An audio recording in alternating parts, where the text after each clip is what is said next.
গাজায় ইসরায়েলের আগ্রাসন এবার অভিশাপে পরিণত হয়েছে। মহা বেকায়দায় পড়ে গেছে ইসরায়েলি সরকার। বেনিয়ামিন নেতানিয়াহু এ যেন এক চরম ব্যর্থতা। হামাস বাহিনীর ভয়াবহ প্রতিরোধে লণ্ডভণ্ড হয়ে গেছে ইসরায়েলের সামরিক সরঞ্জাম। এছাড়া এখন পর্যন্ত মোট ৩৩৫ জন সেনা নিহত হয়েছে। জানিয়ে দিব আমাদের হাতে থাকা সর্বশেষ কিছু আন্তর্জাতিক সংবাদ। গাজা আগ্রাসন ইসরায়েলের জন্য অভিশাপে পরিণত করবে বলছে হামাসের সামরিক শাখা আল কাসাম ব্রিগেড। ফিলিস্তিনিরা সত্যের পক্ষে তাদেরই বিজয় হবে, ইরানের প্রেসিডেন্টের ঘোষণা। ইরানের প্রেসিডেন্ট সৈয়দ ইব্রাহিম রাইসি তিনি ফিলিস্তিনকে সমর্থন করে ইতিমধ্যেই লেবাননে সেনা মোতায়েন করেছে বলে একটি খবর পাওয়া গেছে। তিনি প্রথম থেকেই ফিলিস্তিনকে সমর্থন করে আসছে। গোটা মুসলিম বিশ্বের নেতাদের মধ্যে এই ইরানি যেন ইসরায়েল ধ্বংসে বেশি সোচ্চার হয়ে উঠেছে। থাকবে এ ব্যাপারে একটি গুরুত্বপূর্ণ প্রতিবেদন, তাই ভিডিওটি সম্পূর্ণ দেখতে থাকুন। জানিয়ে দিব ইরাক ও সিরিয়ায় মার্কিন ঘাঁটিতে আবারও ড্রোন হামলা। মধ্যপ্রাচ্যে বাইডেন প্রশাসন যেন মুখ থুবড়ে পড়েছে। এবার মধ্যপ্রাচ্য থেকে মার্কিন ঘাঁটিগুলোকে তছনছ করে দেওয়া হচ্ছে। তাদের দাবি একটাই, অনতিবিলম্বে এই মধ্যপ্রাচ্য ছেড়ে পালাতে হবে মার্কিন সেনাদের। দিকে ইরানপন্থী সশস্ত্র গোষ্ঠীকে ক্ষেপণাস্ত্র প্রতিরক্ষা ব্যবস্থা দিচ্ছে ওয়াগনার বাহিনী। রাশিয়ার ভাড়াটে বাহিনী খ্যাত ওয়াগনার বাহিনী এবার ইরানপন্থী হিজবুল্লাহ গোষ্ঠীকে ক্ষেপণাস্ত্র প্রতিরক্ষা ব্যবস্থা দিচ্ছে, যার দ্বারা নিমেষেই ধ্বংস করে দেওয়া যাবে ইসরায়েলের ছোড়া রকেটগুলো। রাশিয়া সরাসরি এ যুদ্ধে হস্তক্ষেপ না করতে পারলেও এবার যেন এই ছোট ছোট রুশ সমর্থিত গোষ্ঠীগুলো ফিলিস্তিনের পাশে এসে দাঁড়াচ্ছে। এমনকি রাশিয়া প্রথম থেকেই ফিলিস্তিনকে সমর্থন করে যাচ্ছে। দর্শক, রাশিয়ার প্রেসিডেন্ট ভ্লাদিমির পুতিন সম্পর্কে আপনার কি মন্তব্য এবং তার কার্যক্রমগুলোকে আপনি কিভাবে দেখেন সেটি কমেন্ট বক্সে জানিয়ে। সর্বশেষ জানিয়ে দিব ফিলিস্তিনিদের সহায়তা করছে রাশিয়া। বিশ্বের পরমাণু শক্তিধর দেশগুলোর তালিকায় যুক্তরাষ্ট্র এবং রাশিয়ার নাম যেন পাশাপাশি অক্ষরেই লেখা হয়ে থাকে। যেখানে যুক্তরাষ্ট্র ইসরায়েলকে সমর্থন করছে, সেখানেই রাশিয়া এবার সরাসরি ফিলিস্তিনকে সহায়তা করার ঘোষণা দিয়েছে। ইতিমধ্যেই রাশিয়ার ভাড়াটে সেনা ওয়াগনার বাহিনী হিজবুল্লাহ যোদ্ধাদের সাথে যোগ দিচ্ছে। এমনকি পরিস্থিতি গুরুতর হলে যে কোনো পদক্ষেপ নিতে কোণঠাসা হবে না রাশিয়ার প্রেসিডেন্ট ভ্লাদিমির পুতিন। এমনকি ইতিমধ্যেই রাশিয়া বিশ্ব পরমাণু চুক্তি থেকে সরে গেছে। এ নিয়ে আতঙ্ক বিরাজ করছে গোটা ইউরোপ এবং আমেরিকা জুড়ে। এবার যদি এই পুতিন ফিলিস্তিনের সমর্থনে তাদের পাশে এসে দাঁড়ায় এবং যুদ্ধে হস্তক্ষেপ করে, তবে নিমিষেই ধ্বংস হয়ে যাবে ইসরায়েল নামক এই জালিম রাষ্ট্রটি। দর্শক, এ ব্যাপারে আরো গুরুত্বপূর্ণ প্রতিবেদন থাকবে গোটা সংবাদ জুড়ে, তাই আমাদের ভিডিওটিতে একটি লাইক দিন এবং চ্যানেলটি সাবস্ক্রাইব করে পরবর্তী আপডেট সংবাদ পেতে আমাদের সাথেই জুড়ে থাকুন। গাজা আগ্রাসন ইসরায়েলের জন্য অভিশাপে পরিণত করব।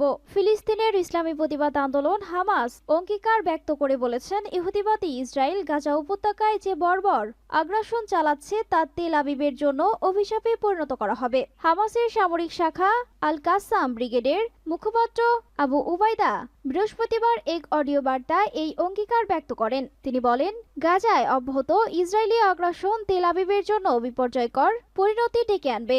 ইসরায়েলের ইতিহাসে গাজা অভিশাপ বলে চিহ্নিত হবে। কাসাম ব্রিগেডের মুখপাত্র বলেন, আরো বহু ক্ষয়ক্ষতি দেখার জন্য ইসরায়েলকে প্রস্তুত থাকতে হবে। গাজা অভিযান চালাতে আসা আরো ইসরায়েলি সেনাদেরকে কফিনে ভরে পাঠানো হবে।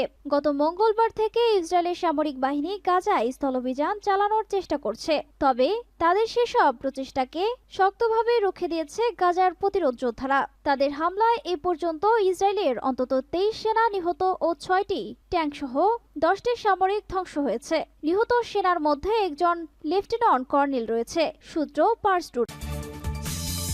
ফিলিস্তিনিরা সত্যের পক্ষে তারাই বিজয়ী হবে মন্তব্য ইরানের প্রেসিডেন্টের। ইসলামী প্রজাতন্ত্র ইরানের প্রেসিডেন্ট সৈয়দ ইব্রাহিম রাইসি বলেছেন, ফিলিস্তিন সত্য ও ন্যায়ের ফ্রন্টে রয়েছে, ফিলিস্তিনিরা বিজয়ী হবে। পশ্চিম ইরানের বানি শহরে শুক্রবার এক জনসমাবেশে তিনি একথা বলেন। রাইসি আরো বলেছেন, গাজায় মাত্র কয়েকদিনে 4000 শিশুকে নির্মমভাবে হত্যা করেছে দখলদার ইসরায়েল। শুক্রবার ফিলিস্তিনে যা ঘটেছে তা ইরানের বিরুদ্ধে ইরাকের বাঁধ পার্টি চাপিয়ে দেয়া যুদ্ধের কথাই স্মরণ করিয়ে দেয়। সে সময় যে অপরাধী চক্র ইরানের বিপর্যয় সৃষ্টি করেছিল, আজও সেই অপরাধী চক্রই ফিলিস্তিনের অপরাধজঙ্গ চালাচ্ছে। সেই আমেরিকাই সেই বাতিল শক্তি আজ ফিলিস্তিনের গণহত্যা চালাচ্ছে।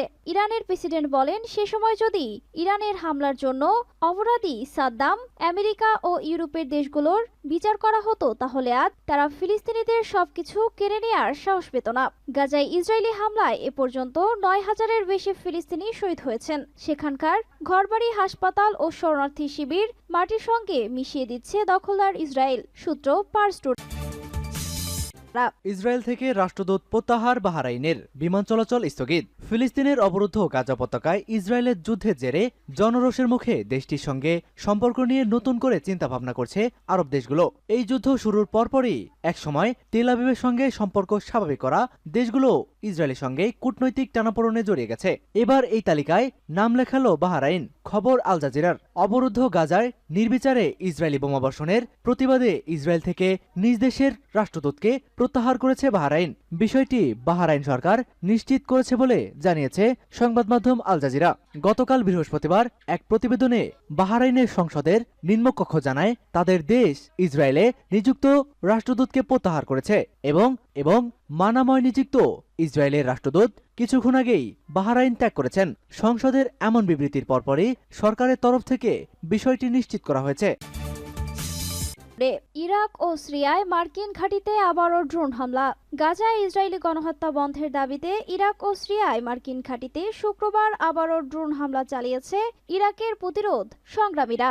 আল মায়াদিন টিভি চ্যানেলে জানিয়েছে, ইরাকের ইরবিল শহরে এবং সিরিয়ার আশ-শাদাদি শহরে অবস্থিত মার্কিন ঘাঁটিতে আলাদা ড্রোনের সাহায্য আঘাত হানা হয়েছে। সিরিয়ায় অবস্থিত মার্কিন ঘাঁটিতে হামলার জন্য আত্মঘাতী ড্রোন ব্যবহার করা হয়েছে। ইরাকের ইরবিলে আমেরিকার আল হারির বিমান ঘাঁটি অবস্থিত, সেখানে ড্রোনের সাহায্যে আঘাত করা হয়েছে। ইরাকের ইসলামী প্রতিরোধ সংগঠন বলেছে, গাজায় মার্কিন মদদে দখলদার ইসরায়েল যে অপরাধজঙ্গ চালাচ্ছে তার জবাবে এসব হামলা চালানো হয়েছে।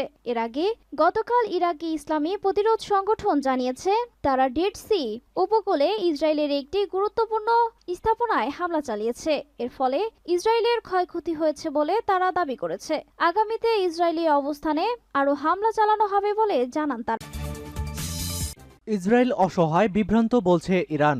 ইরানের সর্বোচ্চ নেতা আয়াতুল্লাহ আলী খামেনি বলেছেন, ইসরায়েল অসহায় ও বিভ্রান্ত হয়ে পড়েছে, কারণ তারা গাজা উপত্যকায় এবং পশ্চিম অধিকৃত তীরে ভয়াবহ সামরিক অভিযান চালাচ্ছে।